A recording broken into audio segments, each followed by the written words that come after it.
આગળ સમાચારો તરફ નજર કરીએ તો કચ્છ રેન્જ આઈજી ચિરાગ કોટડિયા, મોરબી જિલ્લા એસપી મુકેશ પટેલ, ડીવાયએસપી આલ તથા વાંકાનેર ડિવિઝનના ડીવાયએસપી એસએચ સારડાની સૂચના અનુસાર સુખપર ગામની સીમા ડેમ તરફ જવાના રસ્તે જપ્ત કરાયેલ વિદેશી દારૂના જથ્થા પર રોડ રોલર ફેરવી નાશ કરવામાં આવ્યો હતો।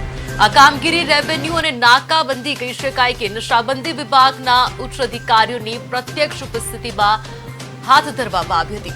જી હા, મહત્વનું છે કે આ કામગીરી રેવન્યુ અને નશાબંધી વિભાગના ઉચ્ચ અધિકારીઓની પ્રત્યક્ષ ઉપસ્થિતિમાં હાથ ધરવામાં આવી હતી। હળવદ અને બાડિયા પોલીસ સ્ટેશન વિસ્તારમાંથી વર્ષ 2025-26 દરમિયાન જપ્ત કરવામાં આવેલ કુલ 70,938 બોટલ વિદેશી દારૂ, જેની અંદાજિત કિંમત 3,87,354 થવા જાય છે, જે તમામ પ્રોહિબિશન મુદ્દામાલનો નિયમ અનુસાર કાયદેસરની પ્રક્રિયા હાથ ધરી નાશ કરવામાં આવ્યો હતો।